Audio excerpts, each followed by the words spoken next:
Hi everyone, let's have a look at a question that involves surds and an inequality. And here's an interesting one. Without a calculator, show that the square root of 7 plus the cube root of 7 plus the fourth root of 7 is less than 7.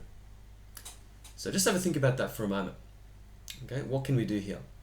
Now, I think one of the clues here is, or actually probably the clue, it says without a calculator. So why don't we sort of experiment here and think, well, let's maybe look at an expression that's probably similar to the left-hand side that we can evaluate easily. And we might find then that it might give us a value that's very convenient, in fact, when we evaluate it. What I want you to consider is I want you to consider, first of all, the square root of 7. Okay, that's a surd, we know that.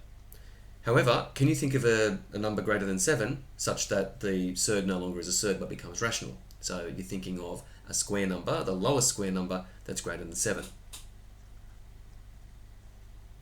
Okay, so I'm going to write here, consider square root of 9.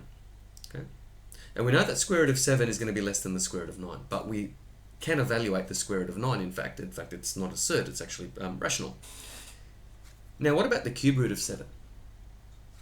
Okay, so cube root of 7, think of the smallest cubic number that's greater than 7 such that the cube root of that number is rational.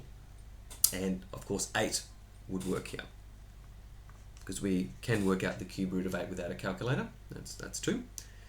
And what about the fourth root of 7? Think of a quartic number, so it's a number sort of expressed as a base to the power of 4. The smallest quartic number that is greater than 7. Such that when I put it inside the surd, the fourth root, it'll evaluate to a sort of a nice, well-behaved rational number. And I can think of 16. And let's evaluate that. So square root of 9 is 3, cube root of 8 is 2, and the fourth root of 16 is 2. And that gives us 7. And that's a convenient number because that's the right-hand side of our inequality, isn't it? Now, what we also know is that the square root of 7 is less than the square root of 9. The cube root of 7 is less than the cube root of 8. So that's the middle term here that I've written here in blue. And the fourth root of 7 is less than the fourth root of 16. Okay. Hence, square root of 7 plus the cube root of 7 plus the fourth root of 7 is less than 7 as required. Okay. Just be careful, and I think there's just one little thing to note, is that this is all well and good, provided the bases here are greater than 1. Okay, then it would work nicely. In fact, I might just write this here on this side of the board here. Okay, that if we had sort of the nth root of x, where n is sort of greater than or equal to 2, and x is greater than 1, then in fact if we take the nth root of x, in fact it will be less than x itself, less than what's inside there. So I want to put an if then on that, so to make it make sense. So if this, then this, right? Then the nth root of x is less than x. So for example, the square root of 10 is less than 10 itself. Okay, I think that's a fairly obvious one. Okay, now the nth root of 1 is in fact equal to 1. This is the case where, in other words, n root x sort of equals x when x equals 1. Kind of an obvious one there, so just see that there. But what happens when sort of x is between 0 and 1?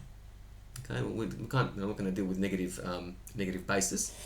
So what if, okay, n root x, we're given n root x, where n is greater than or equal to 2. However, x is bounded between 0 and 1. Okay, what happens there? Actually, sort of the opposite happens to the compared to the first case there. Right, then, in fact, the n root x is in fact greater than x itself. Okay, and an example of that would be, okay, For example, I'm just thinking of the square root of 0.01. Okay, and that's that's equal to 0.1, isn't it? Okay. In fact, that is in fact greater than 0.01. Try that on your calculator. Square root of 0.01 is in fact 0.1, which is in fact greater than 0.01. So it kind of reverses. Okay, and this can be proven using index laws and whatever. I'm not going to go into that in this video, but just suffice to say that I think this is just a nice property to know. Thanks for watching, everyone, and wishing you all the best for your studies.